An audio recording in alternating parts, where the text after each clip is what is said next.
Hello friends, once again welcome back to the official YouTube channel of Envision Institute and I am Anjani Negi। दोस्तों आज की इस video में हम लोग जानेंगे फाइनेंशियल फंक्शंस के कुछ फार्मूलाज। फाइनेंशियल फंक्शंस का यूज़ बहुत अलग अलग तरीके से किया जाता है, बट एक यूज़ जो कि बहुत इम्पॉर्टेंट है वो है EMI कैलकुलेट करना। अगर आपने कोई भी लोन लिया है like home loan, education loan, personal loan, car loan etcetera, और आप उसकी EMI जानना चाहते हैं तो यह आप एक्सेल की मदद से भी कैलकुलेट कर सकते हो। EMI कैलकुलेट करने के लिए आपको कुछ टर्म्स जो कि फाइनेंशियल फंक्शंस में यूज़ की जाती हैं उन्हें समझना पड़ेगा, जिनमें देखिए सबसे पहले जो है वो है PV का मतलब होता है प्रिंसिपल वैल्यू, मतलब आपने कितने रुपए का लोन लिया, means loan value. Then second term जो आपको फॉर्मूला में यूज़ करना है दैट इज़ रेट का मतलब होता है rate of interest for the loan. जो आपने लोन लिया है वो किस रेट ऑफ इंटरेस्ट पर लिया है वो रेट होता है। एन पर का मतलब होता है number of periods to repay the loan, आप कितने समय में, वो साल भी हो सकते हैं और वो महीने भी हो सकते हैं। तो एन पर का मतलब होता है नंबर ऑफ पीरियड्स, कितने समय में आप उस लोन को रीपे करोगे। पीएमटी का सिंपल मतलब होता है पेमेंट। अब पेमेंट मीन्स इंस्टॉलमेंट, तो अगर आप इंस्टॉलमेंट निकालना चाहते हो तो आपको कौन सा फॉर्मूला यूज़ करना पड़ेगा, पीएमटी का फॉर्मूला यूज़ करना पड़ेगा। इसके अलावा दो टर्म्स और होती हैं, आईपीएमटी और PPMT. IPMT stands for interest amount in payment और इन पीएमटी आपने जो इंस्टॉलमेंट पे की है, आप सभी को पता है कि हम जो भी इंस्टॉलमेंट पे करते हैं उस इंस्टॉलमेंट के अंदर कुछ अमाउंट तो हमारा प्रिंसिपल रहता है और बाकी इंटरेस्ट रहता है। तो यदि आप जानना चाहते हो कि जो EMI आप पे कर रहे हो उसमें आप प्रिंसिपल कितना लौटा रहे हो या लोन कितना रीपे कर रहे हो और इंटरेस्ट कितना दे रहे हो, तो उसके लिए IPMT और PPMT का यूज़ किया जाता है। अगर इंटरेस्ट की वैल्यू जानना चाहते हो तो IPMT का फॉर्मूला लगाया जाता है, और अगर आप प्रिंसिपल की वैल्यू को फाइंड आउट करना चाहते हो अपनी इंस्टॉलमेंट में तो PPMT का फॉर्मूला लगाया जाता है। तो हम इन्हीं टर्म्स की मदद से आज इंस्टॉलमेंट निकालना सीखेंगे। तो चलिए इसे एक्सेल पर करके देखते हैं। ये देखिए आपके सामने कुछ डिटेल्स आपको दिखाई दे रही हैं, जिसमें हम लोगों ने PV लिया है 10 लाख रुपीज़। मान लीजिए हम लोगों ने 10 लाख रुपए का लोन लिया है with rate of interest is 11% per annum, और एन पर है हमारा 10 ईयर्स। हम 10 साल में इस अमाउंट को रीपे करना चाहते हैं। अब आप इसकी इंस्टॉलमेंट निकालना चाहते हैं। वैसे दोस्तों इंस्टॉलमेंट मंथली ही होती है, लेकिन हम फॉर्मूला दोनों पर अप्लाई करके देखेंगे, ईयरली और मंथली भी। तो सबसे पहले अगर आप ईयरली इंस्टॉलमेंट निकालना चाहते हो तो आप फॉर्मूला लिखोगे इक्वल्स टू PMT। ब्रैकेट को आपने ओपन किया, जैसे ही आपने ब्रैकेट ओपन किया PMT के फॉर्मूला के अंदर जो सिंटेक्स है वो देखिए क्या पूछ रहा है आपसे। सबसे पहले रेट पूछ रहा है, तो आपका रेट है 11% का, तो आप 11% को सिलेक्ट कर लीजिए, कॉमा एन पर है आपका 10 ईयर्स, तो आप 10 को सेलेक्ट कर लीजिए, कॉमा PV प्रिंसिपल वैल्यू वो है आपकी 10 लाख की। अब जो PV होता है वो PMT के ऑपोजिट साइन के साथ लगाया जाता है। अगर आप PMT चाहते हो, पॉजिटिव में चाहते हो, तो PV जो होगा वो नेगेटिव वैल्यू में आएगा। तो आपको PV के साथ में याद रखना माइनस का साइन ऐड करना होता है, तो आप माइनस लिखोगे और फिर PV को सेलेक्ट करोगे। देन लास्ट के जो दो ऑप्शंस हैं ये ऑप्शनल होते हैं, FV और टाइप। FV का मतलब होता है फ्यूचर वैल्यू। जब आप सारा लोन रीपे कर दोगे तो लास्ट में अगर कोई वैल्यू बचती है, ऑब्वियसली आप नहीं बचाना चाहोगे, आप ज़ीरो करना चाहोगे, तो फ्यूचर वैल्यू आपकी क्या होगी, ज़ीरो होगी। या तो आप कॉमा करके ज़ीरो लिख लीजिए, अदरवाइज आप इसको ब्लैंक भी छोड़ सकते हैं, वो ऑटोमेटिकली इसको ज़ीरो ही कंसिडर करेगा। देन लास्ट में आता है टाइप। टाइप में दो चीज़ें आती हैं, या तो ज़ीरो आएगा या 1 आएगा। अगर आपकी पेमेंट ड्यू होती है at the end of the month तो आपने लेना है ज़ीरो, और अगर आपकी पेमेंट ड्यू होती है at the beginning of the period तो आप लोगे 1। और अगर आप कुछ नहीं लिखना चाहते हो तो ये ऑटोमेटिकली उसको कंसिडर करेगा ज़ीरो। इट मीन्स आपकी जो पेमेंट ड्यू हो रही है वो at the end of the period हो रही है। तो बेसिकली पीएमटी निकालने के लिए हमें 3 ही चीज़ें चाहिए होती हैं, ये मैंडेटरी होती हैं और लास्ट के जो 2 टर्म्स होती हैं ये ऑप्शनल्स होती हैं। आप यहाँ पर इसको ब्रैकेट को क्लोज कर दीजिए एंड देन एंटर कर दीजिए। तो देखिए आपका जो आंसर आया, जो आपकी इंस्टॉलमेंट आई, ये ईयरली इंस्टॉलमेंट है। इसको हम नॉर्मल कर देते हैं, तो मैंने यहाँ से नंबर ले लिया मान लीजिए। तो अभी जो इंस्टॉलमेंट आई है आपकी वो 1,69,801 आई है। बट दोस्तों ये ईयरली इंस्टॉलमेंट है। मैंने आपको कहा कि इंस्टॉलमेंट मंथली ही होती है, but just to calculate with formula हमने उसको ईयरली भी कैलकुलेट किया। अब हम निकालना चाहेंगे अपनी मंथली ईएमआई जो हमें हर महीने पे करनी है। तो उसके लिए भी सेम फॉर्मूला है, इक्वल्स टू स्टार्ट आप पीएमटी से ही करोगे, पीएमटी ब्रैकेट आपने ओपन किया। अब सेम पहले वो आपसे पूछ रहा है रेट। देखिए रेट तो 11% है, तो आप 11% को सेलेक्ट कर लीजिए। लेकिन ये जो रेट है ये पूरे साल भर का है, हमें तो मंथली ईएमआई निकालनी है। तो आप रेट को डिवाइडेड बाय करोगे 12 से। होप ये आपको अंडरस्टूड होगा। कॉमा एन पर का मतलब है 10 ईयर्स। आपने जो 10 लिया है वो आपका ईयर्स में है, 10 मंथ्स नहीं है। तो आप 10 को सेलेक्ट कीजिए। अब आपको इंस्टॉलमेंट ईयरली नहीं पे करनी, आपको मंथली पे करनी। तो आपका जो ये नंबर ऑफ पीरियड्स है ये 10 नहीं रहेगा, ये तो 120 हो जाएगा, क्योंकि आपको मंथली चाहिए। तो आप एन पर को, अगर वो आपने ईयर्स में लिखा है, तो मंथली ईएमआई निकालने के लिए आपको उसको मल्टीप्लाई करना पड़ेगा 12 से। कॉमा पीवी तो सेम ही रहेगा, वो 10 लाख का पीवी है, 10 लाख के ऊपर ही इंटरेस्ट लगेगा और 10 लाख को ही आपको रीपे करना है। तो आप 10 लाख को सेलेक्ट कर लीजिए, बट ध्यान देना आपको माइनस के साइन के साथ में पीवी को सेलेक्ट करना है। आपने इसे सेलेक्ट कर लिया, ब्रैकेट को कर दीजिए क्लोज एंड देन एंटर। इसको मैं कन्वर्ट कर देती हूँ नॉर्मल फॉर्मेट जर्नल में, ये आ गया। तो 13,775 की आपकी जो है वो मंथली इंस्टॉलमेंट बनेगी। ये इंस्टॉलमेंट सेम रहेगी थ्रू आउट द पीरियड। अब आप जो ये मंथली इंस्टॉलमेंट दे रहे हो ये फर्स्ट मंथ की होगी, ऐसे ही सेकेंड मंथ की होगी, ऐसे थर्ड मंथ की भी इंस्टॉलमेंट होगी। ईएमआई सेम होती है। अब अगर आप ये देखना चाहते हो कि इस ईएमआई के अंदर मैं कितना प्रिंसिपल अमाउंट पे कर रहा हूँ और कितना मैं इंटरेस्ट अमाउंट पे कर रहा हूँ, हर ईएमआई में इंटरेस्ट अमाउंट चेंज होता है और प्रिंसिपल अमाउंट चेंज होता है हर ईएमआई में। बट अभी ये आप मान लीजिए कि ये फर्स्ट मंथ की इंस्टॉलमेंट है, तो इसमें आप कितना प्रिंसिपल रीपे कर रहे हो और कितना आप इंटरेस्ट पे कर रहे हो वो आप जानना चाहते हो। तो इंटरेस्ट को निकालने के लिए फॉर्मूला होता है आईपीएमटी का और प्रिंसिपल को निकालने के लिए पीपीएमटी का। तो आप यहाँ पर फॉर्मूला लिख लीजिए, equals to IPMT bracket open.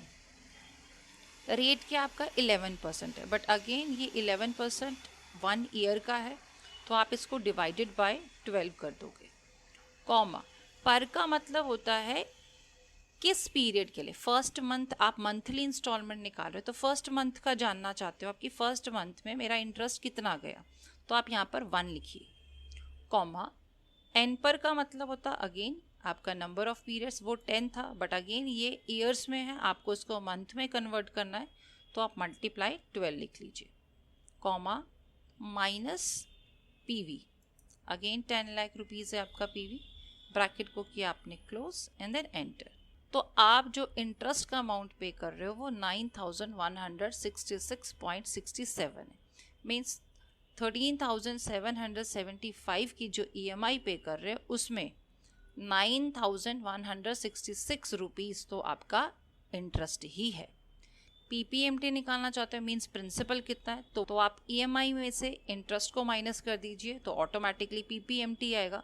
But अगर आप फॉर्मूला से करना चाहते हो तो उसके लिए इक्वल्स टू पीपीएमटी आप लिखिए। रेट 11%, बट आपको उसको डिवाइडेड बाय 12 करना पड़ेगा। कॉमा पर आपका 1 आ गया, फर्स्ट मंथ के लिए आप निकालना चाहते हैं। कॉमा एन पर 10 है, बट इसको आपको मल्टीप्लाई करना है 12 से। कॉमा माइनस पीवी, ब्रैकेट को किया आपने क्लोज एंड देन एंटर। ये आपका प्रिंसिपल अमाउंट निकल गया। अब आप इन दोनों को ऐड करोगे तो आप देखिए ये बिल्कुल दोनों सेम आ गए, ये अमाउंट और ये अमाउंट सेम आ गए। तो ईएमआई के अंदर कितना इंटरेस्ट है और कितना प्रिंसिपल है, ये भी हम लोग फॉर्मूला की मदद से निकाल सकते हैं। इन्हीं फार्मूला की मदद से आप एक प्रॉपर लोन शीट भी प्रिपेयर कर सकते हो, जिसमें आप फाइंड आउट कर सकते हो कि पूरे टेन्योर के दौरान आपने कितना इंटरेस्ट पे किया और टोटल अमाउंट आपने कितना पे किया है। तो वो टॉपिक भी हम लोग आज इस वीडियो में कवर कर लेते हैं, क्योंकि सेम फार्मूलाज यूज़ होने हैं। तो देखिए, उसके लिए आपको एक फॉर्मेट रेडी करना पड़ेगा कुछ इस प्रकार से। देखिए, आप लोन शीट को प्रिपेयर करना चाहते हो तो उसके लिए आपको कुछ इस तरीके का फॉर्मेट बनाना पड़ेगा। ये मंथ आ गए कि आपने जो फर्स्ट मंथ में ईएमआई पे किया उसमें आप कितना प्रिंसिपल पे कर चुके हो, कितना इंटरेस्ट आपने पे किया, वो अगर आप जानना चाहते हो तो कुछ इस तरीके से आपको फॉर्मेट रेडी करना पड़ेगा।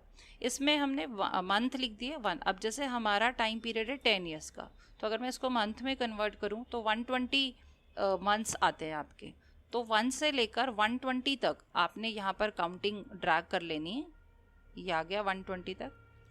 अब ओपनिंग बैलेंस आपका कितना है, आपने लोन कितने का लिया, लोन 10 लाख का लिया, तो आप इस सेल को यहाँ पर लिंक करवा दीजिए। आप इक्वल्स टू लिखिए और इसको सेल को सेलेक्ट कर लीजिए।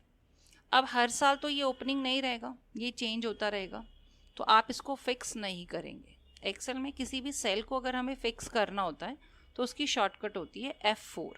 तो अभी आप इसको फिक्स नहीं करोगे, आप इसको सिंपली सेलेक्ट कर लीजिए और एंटर कर दीजिए। इंस्टॉलमेंट का मतलब है पीएमटी का फॉर्मूला से आप इंस्टॉलमेंट निकालोगे, तो आप लिखिए यहाँ पर equals T PMT bracket open. Rate था आपका 11%। अब अभी हम ये मान के चलते हैं कि थ्रू आउट द पीरियड आपका जो रेट है वो 11% ही है, तो ये चेंज नहीं होगा। तो इसको आप क्या करोगे, F4 से फिक्स कर दीजिए इस सेल को। तो F4 आप प्रेस करोगे, ये इस तरीके से चेंज हो जाएगा। अब मंथली अगर आप इंस्टॉलमेंट निकाल रहे हो तो अभी आपने सीखा कि मंथली इंस्टॉलमेंट के लिए आपको डिवाइडेड बाय 12 करना होता है, कॉमा एन पर है आपका 10, अगेन 10 ईयर्स है तो इसको आपको मंथ में कन्वर्ट कराना, तो ये 120 ही रहेगा। तो आप इस सेल को भी F4 से फिक्स कर दोगे, मल्टीप्लाई का sign 12, then comma minus PV आपका 10 लाख है, जो ईएमआई बनेगी वो इसी वैल्यू की ही बनेगी, तो आप इसको भी फिक्स करोगे F4 से। या तो आप फिक्स कर लीजिए, अदरवाइज आप उस वैल्यू को टाइप भी कर सकते हो। ब्रैकेट को किया क्लोज एंड देन एंटर, तो आपकी जो इंस्टॉलमेंट आएगी वो आ गई 13,775 रुपीज़ की। अब इसमें प्रिंसिपल कितना है, तो प्रिंसिपल के लिए आपको फॉर्मूला लगाना है equals to PPMT bracket open. Same formula PMT की तरह ही है, उसमें आप रेट सेलेक्ट कर लीजिए, आप इसको फिक्स कर दीजिए, डिवाइडेड बाय आपको 12 करना है, कॉमा। PPMT में बस एक एक्स्ट्रा कंपोनेंट वो आपसे पूछता है पर का मतलब है आप कौन से मंथ की या कौन से ईयर की। अभी आप मंथली निकाल रहे हो तो ऑब्वियसली मंथ पूछेगा कि कौन से मंथ की ईएमआई में से प्रिंसिपल जानना चाहते हो। तो फर्स्ट मंथ में कितना प्रिंसिपल मैंने रीपे किया वो आप जानना चाहते हो, तो पर आप यहाँ पर 1 को सेलेक्ट करोगे। आपको लिखना नहीं है 1, क्योंकि हर बारी आपको फर्स्ट मंथ नहीं लेना और ना ही आप इसको फिक्स करोगे। अगले महीने 2 आएगा वहाँ पर, नेक्स्ट मंथ 3 आएगा, नेक्स्ट मंथ 4 आएगा, तो ये चेंज होता रहेगा। तो इसको आप सिंपली सेलेक्ट कीजिए, कॉमा एन पर आपका आ गया ईयर्स, आप इसको फिर से फिक्स करोगे क्योंकि ये 10 ही है अभी हमारे केस में, मल्टीप्लाई 12 करोगे क्योंकि आपको उसको मंथ में चाहिए, कॉमा माइनस पीवी आप इसको सेलेक्ट कर लीजिए, अगेन इसको फिक्स कर दीजिए, bracket close and then enter. तो ये प्रिंसिपल आ गया आपका। अब इंटरेस्ट या तो आप IPMT के फॉर्मूला से निकाल लीजिए, अदरवाइज आप इक्वल्स टू इंस्टॉलमेंट में से अगर आप माइनस कर दोगे प्रिंसिपल को तो जो बचेगा वो आपका इंटरेस्ट ही बचेगा। क्लोजिंग, अब फर्स्ट EMI पे करने के बाद आपका लोन अमाउंट कितना रह गया, तो ये तो सिंपल सा है, इक्वल्स टू जितना ओपनिंग था इस ओपनिंग में से माइनस कर दीजिए जो प्रिंसिपल आपने पे कर दिया, एंटर। तो 9,95,391 आपका प्रिंसिपल रह गया है। ये सेकेंड ईयर का ओपनिंग होगा, तो आप इसको यहाँ पर लिंक कीजिए, सेकेंड ईयर पर आप इक्वल्स टू कीजिए और इस क्लोजिंग को सेलेक्ट कर लीजिए, एंटर। अब आपको बार बार फार्मूला लिखने की ज़रूरत नहीं, एक्सेल इसीलिए हमारे बहुत काम का होता है क्योंकि उसमें हमें सिर्फ एक ही सेल में फार्मूला लगाना होता है, बाकी जगह हम उसको ड्रैग कर सकते हैं। तो आप इतने से एरिया को, इन 4 कॉलम्स को सेलेक्ट कीजिए और इसको नीचे तक ड्रैग कर लीजिए। ठीक है, तो आप देखिए इंस्टॉलमेंट तो सेम ही रहेगा सब में, ठीक है, बाकी सारी फिगर्स चेंज होंगी।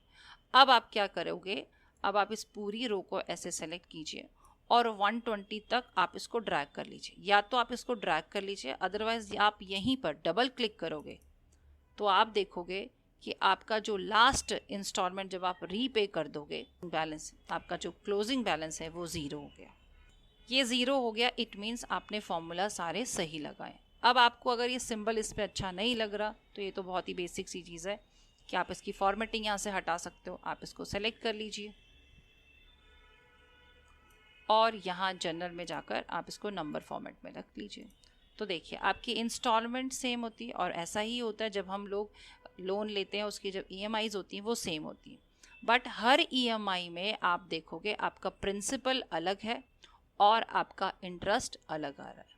ठीक है, अब आप ये देखना चाहते हो कि मैंने टोटल अमाउंट कितना पे किया, तो आप टोटल इंस्टॉलमेंट्स का यहाँ पर सम कर लीजिए।